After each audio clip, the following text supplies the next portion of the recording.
First question பாருங்க. Which article of the Indian Constitution enshrines the right against exploitation? ஓகேவா?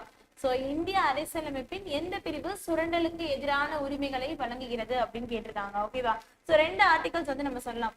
Article 23யும் article 24ம் வந்து நமக்கு வந்து ரைட்ஸ் அகெயின்ஸ்ட் எக்ஸ்ப்ளாய்டேஷன் அப்படின்னு சொல்லுவாங்க. ஓகேவா? ஸோ சுரண்டலுக்கு எதிரான உரிமைகளை வழங்குகிறது ரெண்டு ஆர்டிகல்ஸ் வந்து கொடுக்கும். Article 23யும் article 24ம். 23 என்ன சொல்லும்? ஆர்டிகல் 23 வந்து எதை பத்தி பேசும் அப்படின்னு பாத்தீங்கன்னா, ஆர்டிகல் 23 அப்படின்றது எதை பத்தி பேசும்? ஸோ 23 வந்து நம்மள வந்து டிராபிகிங், ஹியூமன் டிராபிகிங், அதாவது மனித கடத்தல், அதாவது மனிதர்களை கடத்தி அவங்க வேறொரு தொழில ஈடுபடுத்துறது, இந்த மாதிரி விஷயங்கள் அவங்களை வந்து கொத்தடிமையா யூஸ் பண்றது, இதெல்லாம் தடுக்கிறது வந்து ஆர்டிகல் 23. ஹியூமன் டிராபிகிங்கும் போர்ஸ்டு லேபர், அதாவது கண்டிப்பா இந்த வேலையை செய்தாகணும் அப்படின்னு சொல்லி போஸ்ட் பண்ணாங்களா, லேபர்ல வந்து போஸ்ட் பண்றது, அதாவது ஹியூமன் டிராபிகிங் அப்படின்னு சொல்லப்படுற ஹியூமன் டிராபிகிங்லயும் human trafficking and forced labor. So இதுல இருந்து பாதுகாக்கிறது தான் எது அப்படின்னு பாத்தீங்கன்னா ஆர்டிகல் 23. ஓகேவா? ஸோ இது வந்து நமக்கு சுரண்டலுக்கு எதிரான ஒரு பாதுகாப்பு தான். ஸோ இது ஒரு உரிமை தான். ஓகேவா? ஸோ அடுத்த ஆர்டிகல் 24 எது சொல்லும் அப்படின்னா prohibition of employment of children in factories. So முக்கியமா வந்து குழந்தைகளை மட்டும் கான்சென்ட்ரேட் பண்ணி சொல்றது. ஸோ சுரண்டலுக்கு எதிராக குழந்தைகளை வந்து பாதுகாக்கணும், அவங்கள வந்து போர்ஸ் பண்ணி ஒர்க் பண்ண வைக்க கூடாது. Force labour on of childrens. Okay, childrens வந்து அதுல இருந்து பாதுகாக்கணும் அப்படின்றதுக்கான இதுதான் ஆர்டிகல் 24. ஓகேவா? ஸோ அவங்கள வந்து ஃபேக்டரிஸ்ல வந்து ஒர்க் பண்ணக்கூடாது, ப்ராஹிபிட் பண்ணணும் அப்படின்றதுக்காக தான் வந்து ஆர்டிகல் 24. ஸோ வந்து ரெண்டுமே ரைட்ஸ் அகெயின்ஸ்ட் எக்ஸ்ப்ளாய்டேஷன், சுரண்டலுக்கு எதிரான உரிமைகள் வந்து எந்த ஆர்டிகல் வந்து கொடுக்கப்படுதுன்னா ரெண்டு ஆர்டிகல் நம்ம சொல்லலாம். 24 சொல்லலாம், 23 24 ரெண்டுமே. 24 நமக்கு இதுல கொடுக்கல, ஸோ நம்ம 23 மட்டும் சொன்னா போதும். ஓகேவா? ஸோ அது வந்து அந்த ஆர்டிகல் 25 என்னது? ஸோ ரிலீஜியஸ் சம்மந்தப்பட்டது, ரிலீஜியன் அதாவது மத சம்மந்தப்பட்ட இதை வந்து உரிமைகளை வந்து கொடுக்கறது, அதாவது தனக்கு நமக்கு வேண்டின மதம், நமக்கு எந்த மதத்துல இஷ்டமோ அதை நம்ம ஃபாலோ பண்ணலாம், அதை அதுக்கான அந்த வழிமுறைகளை வந்து நம்ம பின்பற்றலாம் அப்படின்னு சொல்றது வந்து ஆர்டிகல் 25 வந்து சொல்லியிருக்கோம். ஓகேவா? ஸோ எஸ், அது வந்து ஆர்டிகல் 20 ரிலீஜியன் சம்பந்தப்பட்ட ஒரு விஷயம். Okay, so yes hi, yes 1A சொல்லிருக்கீங்க, very good. So yes hi. So article 22 கைது. எஸ், நம்மளை வந்து எந்த ஒரு இதுல வந்து கைது படுத்துறாங்கன்னா நம்ம முன்னாடியே வந்து அதுல இருந்து ப்ராஹிபிட் பண்ணிக்கிறதுக்கு வந்து 22. ஓகேவா? குழந்தை கூலி தடை சட்டம் வந்து 25. ஸோ 24 யூஸ் பண்ணி நமக்கு சில லாஸ் வந்து கிரியேட் பண்ணிருப்பாங்க. ஓகேவா? ஸோ அது என்னென்னு யாராவது தெரியுமா? ஸோ மத உரிமை வந்து 25, 22 வந்து கைது. ஓகே, ஸோ 21 என்னது? 21 என்ன? ஸோ 21 ஆர்டிகல் 21 என்ன? அதுக்கப்புறம் ஆர்டிகல் 24 யூஸ் பண்ணி நமக்கு என்னென்ன விஷயங்கள்லாம் இருக்கு? ஆர்டிகல் 24 யூஸ் பண்ணி சில லாஸ் வந்து கிரியேட் பண்ணிருப்பாங்க.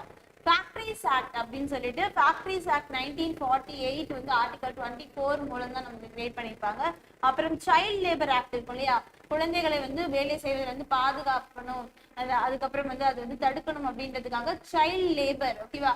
ஸோ எஸ், அந்த விஷயங்கள் எல்லாம் வந்து எதுல வந்து இந்த ஆர்டிகல் 24 மூலம் தான் வந்து நம்ம அந்த லா எல்லாம் கிரியேட் பண்ணிருப்பாங்க. சைல்ட் லேபர் ப்ராஹிபிஷன் ஆக்ட் எப்ப கிரியேட் பண்ணிருப்பாங்கப்பா? சைல்ட் லேபர், தனிநபர் சுதந்திரம், இஸ் 21. ஓகே, ஸோ எஸ், இப்ப 24ல சைல்ட் லேபர் ஆக்ட்னு சொல்லுவோம்ல, child labour act, child labour prohibition act. Okay, child labour act prohibition நீங்க எழுதிக்கோங்க. So prohibition and prevention act வந்து first 1986ல வந்து கொண்டு வந்திருப்பாங்க. ஓகே, குழந்தை தொழிலாளர் சட்டம். ஓகேவா? ஸோ அது வந்து 1986ல கொண்டு வந்திருப்பாங்க. அதுக்கப்புறம் அது எப்போ வந்து அமெண்ட் பண்ணிப்பாங்க? 2016ல ஒரு தடவை அமெண்ட் பண்ணிருப்பாங்க, 2017ல ஒரு தடவை அமெண்ட் பண்ணிருப்பாங்க. அப்புறம் ஃபேக்டரிஸ் ஆக்ட். ஸோ ஓகேயா? ஸோ ஃபேக்டரிஸ் ஆக்ட் அப்படின்றதும் இந்த எந்த இதுல இந்த ஆர்டிகல் 24 மூலம் தான் அதை வந்து கொண்டு வந்திருப்பாங்க. அந்த ஆக்ட் அப்ப வந்து 1948ல வந்து கொண்டு வந்திருப்பாங்க. ஓகே, முக்கியமான சட்டங்கள் மைன்ஸ் ஆக்ட். அடுத்து வந்து மைன்ஸ்னா என்னது? ஸோ மைன்ஸ் ஆக்ட் வந்து சுரங்க தொழிலாளர் சட்டம் இருக்கும் இல்லையா, அவங்களுக்கு 1952ல வந்திருக்கும். ஓகேவா? Factories act 1948, mines act 1958, child labour act 1986. இந்த மாதிரி சில ஆக்ட்ஸ் எல்லாம் எதுல வந்து கிரியேட் பண்ணிருப்பாங்க, இதெல்லாம் எதனால வந்து ஆர்டிகல் 24 படி உருவாக்கப்பட்ட சட்டங்கள் தான் இந்த இந்த இந்த சட்டங்கள்லாம். ஓகேவா?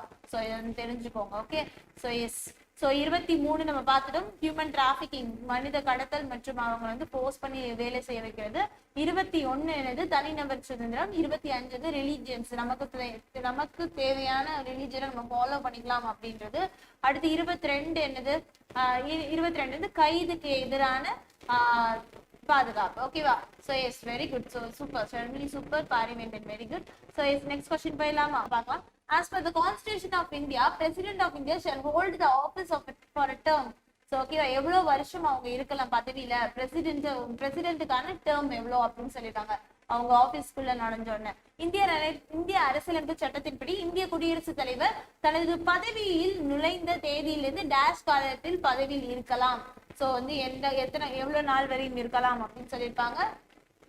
சோ எஸ், ஆன்சர் சொல்லுங்க பாப்போம். எத்தனை வருடங்கள்ப்பா? 5 வருடங்கள் வரையும் இருக்கலாம். எத்தனை வருடங்கள்? 5 வருடங்கள். இதை சொல்ற ஆர்டிகல் என்னது? ஆர்டிகல் 56 வந்து இதை பத்தி சொல்லுமா.